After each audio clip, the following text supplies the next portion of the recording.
When I first met Clara, she was charming in every way, kind, witty, and incredibly organized. She had this calm confidence about her that drew people in. For the first few months, everything between us felt perfect. We spent weekends exploring new cafes, going on long drives, and planning a future that seemed full of promise. But over time, that same organized nature began to feel less like structure and more like control. It started with small things. She wanted me to text her every time I reached somewhere. Then, she began reminding me to phrase things better when we talked. I thought it was harmless at first, maybe even caring. But soon, I started feeling like I was being graded in a relationship instead of being loved. One evening, after a minor disagreement about me forgetting to take out the trash, Clara said we needed rules to avoid misunderstandings. I laughed it off, thinking she was joking. But the next day, she showed up at my apartment holding a neatly stapled 7-page document. She called it our relationship contract. At first, I genuinely thought it was a prank. But as I flipped through the pages, my smile faded. It wasn't a love letter or a quirky couple project. It was a detailed list of my mistakes, each followed by the changes I was required to make. Clause 2, for instance, stated that I should always compliment her at least twice a day. Clause 5 said I must answer all her calls within 5 minutes.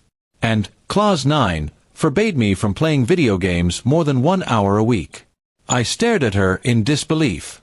"You can't be serious," I said, half laughing, half horrified. But she was dead serious. She said, "I'm tired of relationships failing because people don't have structure. This will help us grow stronger." I told her relationships weren't supposed to be legal agreements, but she insisted it was modern and practical. For a while, I tried to go along with it. I didn't want to lose her. Every time I felt suffocated, I reminded myself that love takes compromise.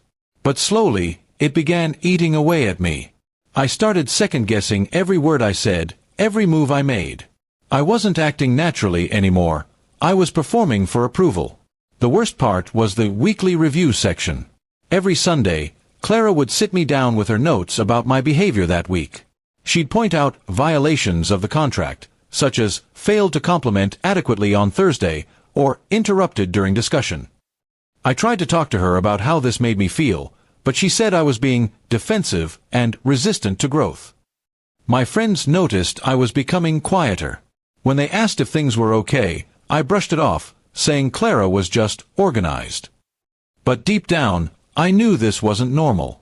I started feeling like an employee trying not to get fired from his job, instead of a boyfriend in a loving relationship. The breaking point came one night when I got home late from work.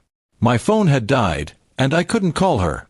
When I arrived, she was sitting on my couch, holding the contract. She looked furious. "You violated Clause 5 and Clause 12, she said coldly. "You didn't inform me about being late, and you missed your daily affirmation." I stood there speechless. It felt surreal, like I was in some twisted courtroom instead of my own home. That night, I finally spoke up. I told her I couldn't live by a list of rules just to prove my love.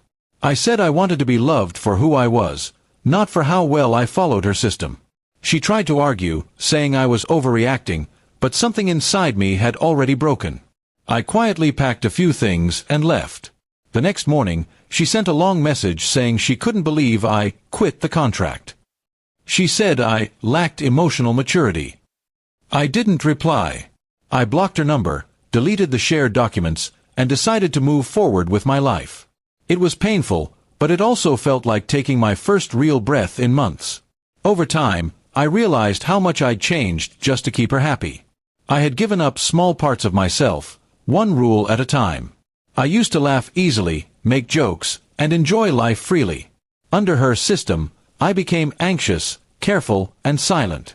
It took me a while to find my confidence again. A few months later, I ran into her by accident at a bookstore.